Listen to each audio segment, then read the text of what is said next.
Hello friends, நான் அஸ்வின் பாபு.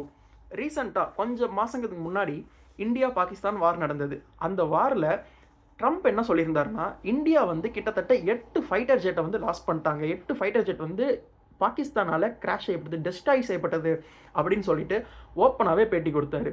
இது ஒரு பக்கம் இருக்கட்டும். இப்போ நடந்துக்கிட்டு இருக்கு இல்லைங்களா, யூஎஸ் இஸ்ரேல் இவங்க 2 பேரும் சேர்ந்து ஈரான் அடிச்சுக்கிட்டு இருக்காங்க இல்லைங்களா, இந்த போரில் யூஎஸோட நிலைமை என்னன்னு சொல்லிட்டு நான் எக்ஸ்பிளைன் பண்ணுறேன். பட் அதுக்கு முன்னாடி இந்த மாதிரி ரெகுலர் வீடியோஸ் நீங்கள் பார்க்கணுன்னா சப்ஸ்கிரைப் பண்ணிட்டு சப்போர்ட் பண்ணுங்கள். டெய்லி வீடியோ போஸ்ட் பண்ணுவேன். இன்றைக்கான வீடியோவை க்ளீனாக எக்ஸ்பிளைன் பண்ணுறேன். வாங்க வீடியோக்குள்ளே போகலாம். ரொம்பவே இன்ட்ரெஸ்டிங்காக இருக்கும். ஃபர்ஸ்ட் திங், இப்போ என்ன நடந்திருக்குன்னு பார்த்தீங்கன்னா, ஈரான் கிட்டத்தட்ட ஒரு மாதத்துக்கு மேலே இந்த போர் நடந்துகிட்டு இருக்கு. கிட்டத்தட்ட ஈரான் கிட்ட எதுவுமே இல்லைப்பா, ஒரு நிராயுத பணியாக நிற்கிறான்னு நம்ம ஈஸியாக சொல்லிட முடியாது. அவங்கள்ட்ட சின்ன சின்ன ஏர்ஃபோர்ஸாக இருந்தாலும் ஏதோ ஒரு இருக்கிறத வச்சு தன்னை பாதுகாத்துக்கிட்டு இருக்காங்க, வேறு வழி இல்லாமல். யூஎஸ் அப்படி கிடையாது. யூஎஸ் எவ்வளோ பெரிய ஆளும் நம்ம எல்லாருக்குமே தெரியும். அவங்கள்ட்ட இல்லாத டிஃபென்ஸ் டெக்னாலஜியே இல்லை. அந்த அளவுக்கு டிஃபென்ஸில் இன்வெஸ்ட் பண்ணி பயங்கரமாக உலகத்திலே ஃபஸ்ட்டு அப்படின்னா யூஎஸ்ன்னு நம்ம சொல்லலாம். அந்த மாதிரி யூஎஸ் இப்போது என்ன நடந்திருக்குன்னு பாருங்கள். ஈரான் கிட்ட ட்ரோன்ஸ் மட்டும்தான் இருக்குது, பெருசாக ஃபைட்டர் ஜெட் எதுவுமே கிடையாது. ஆனால் அந்த ட்ரோன்ஸை வச்சு யூஎஸோடைய ஃபைட்டர் ஜெட்டை நாக் அவுட் பண்ணியிருக்காங்கன்னு சொன்னால் நம்ப முடியுதா?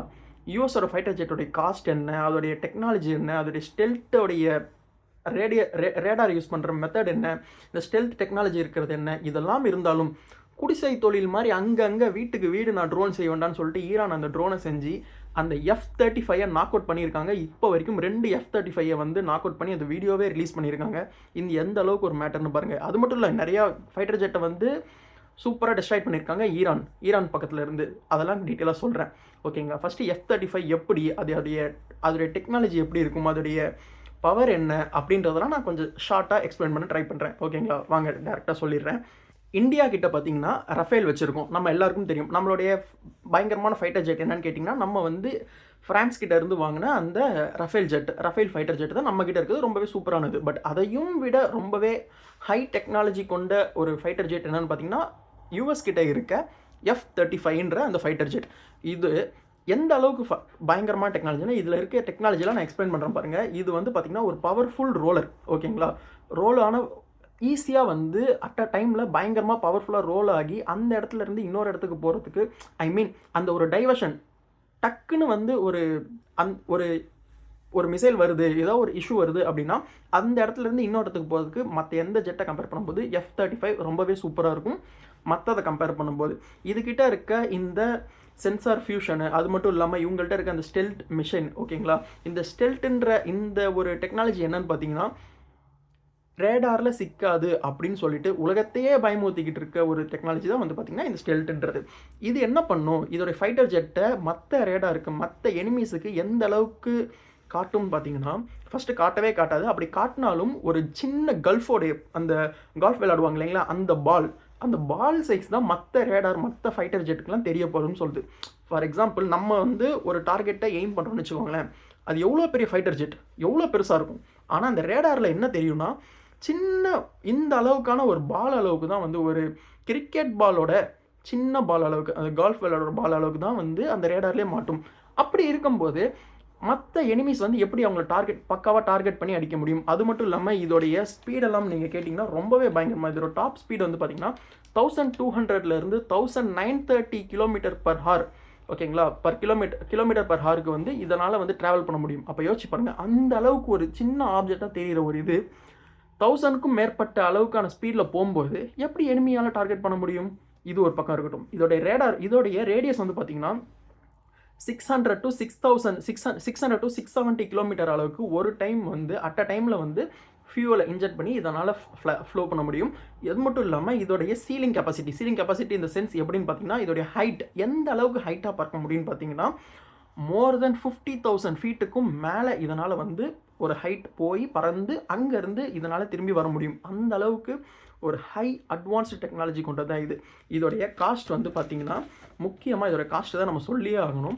ஏன்னா இதோடைய ஜஸ்ட் அந்த ஒரு ஃப்ளைட் மட்டும், எந்த ஒரு எக்யூப்மெண்ட்டும் ஆட் ஆன் ஆகாமல், ஃபார் எக்ஸாம்பிள் அதில் எந்த ஒரு பாம்ஸ் எதையுமே கேரி பண்ணாமல் அந்த ஃபைட்டர் ஜெட்டு மட்டும் எவ்வளோன்னு பார்த்தீங்கன்னா $82 மில்லியன் அளவுக்கு காஸ்ட் ஆனது இந்த F-35ன்ற ஃபைட், ஓகேங்களா? இதுக்குள்ள வந்து பார்த்தீங்கன்னா, ஃபார் எக்ஸாம்பிள் அதில் வந்து எல்லா ஆட் ஆனும் பண்ணி அதுக்கான ஆடன்ஸ் இருக்கும் இல்லைங்களா, ஃபியூவலு, அது மட்டும் இல்லாமல் என்ன கைண்ட் ஆஃப் பாம்ஸ் எல்லாம் கேரி பண்ணுது, இதெல்லாம் சேர்த்தா 130 மில்லியன் ஒரு ஜெட்டில் இருக்க எல்லா கேரியான ஃபுல் ஸ்டஃப்டு அந்த F-35 130 மில்லியன் US டாலர் அளவுக்கு காஸ்டானது இது ஒரு ஃபைட்டர் ஜெட் மட்டுமே. இதில் இருக்க மிக முக்கியமான ஒரு ஆஸ்பெக்ட்ஸ், இது எல்லாத்தையும் விட தனித்துவமானதுன்னு சொல்லப்படுறது ஒரு ரீசன் என்னென்னா, இதில் இருக்க அந்த டாக் ஃபைட் டெக்னாலஜி. இந்த சென்ஸ் இது எப்படி ஃபைட் பண்ணும் அப்படின்னா, மற்ற ஃபைட்டர் ஜெட்டுக்கும் இதுக்கும் என்ன வித்தியாசம்னா, இதோடைய ஃபைட்டிங் கெப்பாசிட்டி லோவர் ரேஞ்சில் பக்கத்துலேயே வந்து ஒரு ஏர் டிஃபென்ஸ் இருக்குது அப்படின்னா இதனால் ஈஸியாக வந்து ஃபைட் பண்ண முடியும், ஈஸியாக வந்து டேர்ன் ஓவர் பண்ண முடியும். அது மட்டும் இல்லாமல் சடன் ஃப்ளிக் பண்ண முடியும். அது மட்டும் இல்லாமல் வந்து பார்த்திங்கன்னா பேரல் ரோல் அடிக்குவேட்டாக வந்து அந்த ரோலிங் கெப்பாசிட்டி மற்ற ஃபைட்டர் ஜெட்டை கம்பேர் பண்ணும்போது இதுக்கு ரொம்பவே அதிகமாக இருக்குன்னு தெரிஞ்சுக்கோங்க.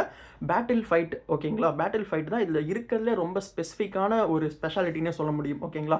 லாங் ரேஞ்ச் மிஷலாக இருந்தாலும் சரி, ஷார்ட் ரேஞ்சாக இருந்தாலும் சரி, இதனால் ஈஸியாக ஃப்ளிக் பண்ணி அதை அட்டாக் பண்ண முடியும்.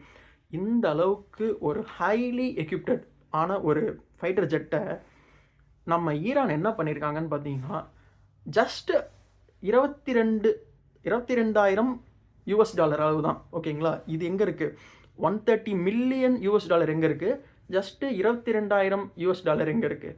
இதை வச்சு இப்போ வரைக்கும் 2 ஃபைட்டர் ஜெட்டை, 2 F-35ன்ற இந்த ஸ்பெசிஃபிக்கான ஃபைட்டர் ஜெட்டை ஈரான் இப்போ வரைக்கும் அடிச்சிருக்காங்க. இதுக்கு மேலேயுமே அடிச்சிருக்கேன்னு சொல்கிறாங்க. பட் ஆனால் வீடியோ வழியாக காட்டினது இது 2 மட்டும்தான் இப்போ வரைக்கும் காட்டியிருக்காங்க. இது ஒரு பக்கம் இருந்தாலும் வார் ஸ்டார்ட் பண்ணி 3 வாரத்தில் இப்போ வரைக்கும் கிடையாது, 3 வாரத்தில் எவ்வளோ ஃபைட்டர் ஜெட்டை US இழந்திருக்காங்கன்னு பார்த்தீங்கன்னா 16 ஃபைட்டர் ஜெட்டை US இழந்திருக்காங்க. இந்த இந்தியாவை பார்த்து என்ன சொல்கிறாங்க, 8 ஃபைட்டர் ஜெட்டை வந்து பாகிஸ்தானோட இழந்துட்டாங்க அப்படின்னு சொல்லிட்டு ஒரு நக்கலான ஒரு பேட்டி வேறு கொடுத்துருந்தாரு ரொம்ப நாளைக்கு முன்னாடி. அப்போ யோசிச்சு பாருங்கள், யூஎஸோடைய கெப்பாசிட்டி என்னதான் இருந்தாலும் ஒரு போர்னு வரும்போது, ஒரு வார்னு வரும்போது அவங்களுடைய கெப்பாசிட்டி எப்படி இருக்குன்றது தெரிஞ்சுக்கோங்க. அது வந்து பார்த்திங்கன்னா, அது மட்டும் இல்லாமல் இவங்க வந்து பாகிஸ்தான் வந்து நம்ம ஃபைட்டர் ஜெட் அடித்தது உண்மை தான், இல்லைன்னு சொல்லவே முடியாது, எல்லாருக்குமே தெரிஞ்ச விஷயம் தான். பட் ஆனால் அவங்க யூஸ் பண்ண மெத்தட் என்ன, பெரிய மிசைல்ஸ்லாம் யூஸ் பண்ணி தான் அடிச்சிருக்காங்க. பட் ஆனால் ஜஸ்ட்டு ஒரு $22,000 யூஸ் பண்ணி குடிசை தொழில் மாதிரி வீட்டுக்கு வீடு நான் செய்வேன்டா ட்ரோன்ஸு, நீ என்ன வேணால் அடிச்சுக்கோ, நான் ட்ரோன்ஸ் பக்காவாக செய்வேன் அப்படின்னு சொல்லிட்டு அந்த ட்ரோனை வச்சு மட்டுமே இவ்வளோ இதை வந்து இவங்க அட்டாக் பண்ணியிருக்காங்கன்னா, அப்போ அவங்களோட கெப்பாசிட்டி எவ்வளோ இருக்குது, ஈரானோட கெப்பாசிட்டியை நம்ம குறைச்சி மதிப்பிடக்கூடாதுன்னு சொல்கிறதுக்கு தான் இந்த வீடியோவை பார்த்துக்கோங்க. ஸோ நம்ம இன்னொரு நாட்டை கிரிட்டிசைஸ் பண்ணுறதுக்கு முன்னாடி நம்ம நாடு எந்த அளவுக்கு இருக்குன்றதையும் தெரிஞ்சுக்கணும். ஸோ இது ட்ரம்ப் ஒவ்வொரு ஸ்டேட்மெண்ட்டுமே வந்து தலைகணத்தின் உச்சம்னே சொல்லலாம். அந்த மாதிரி தான் இப்போ வரைக்கும் அவருடைய ஸ்டேட்மெண்ட் எல்லாமே இருந்துக்கிட்டு இருக்குது. பார்ப்போம். எப்போ ஸ்டார்டிங்லேயே சொன்னார், இந்த வார் வந்து பார்த்திங்கன்னா ஒரே வாரத்தில் முடிச்சுட்டு வெளில வந்துடுவேன் அப்படின்னு சொன்னார். பட் ஆனால் இப்போ வரைக்கும் வார் முடிச்சதுக்கு எந்த ஒரு தடையுமே தெரியல. இப்போ வரைக்கும் வார் போய்கிட்டு தான் இருக்குது. ஈரான் இன்னுமே அட்டாக் பண்ண ரொம்பவே அதிகமாக ஆரம்பிச்சிருக்காங்கன்றது தான் தெரிஞ்ச விஷயமா இருக்குது ஓகேங்களா. ஸோ இந்த வீடியோவில் இதுதான் சொல்ல ஆசைப்பட்டேன். ஸோ இந்த வீடியோ உங்களுக்கு புதுசாக இருக்குது, பிடிச்சிருந்துச்சுன்னா லைக் பண்ணுங்கள், ஷேர் பண்ணுங்கள். நாளைக்கு வீடியோவில் பார்ப்போம். தேங்க்யூ, பாய்.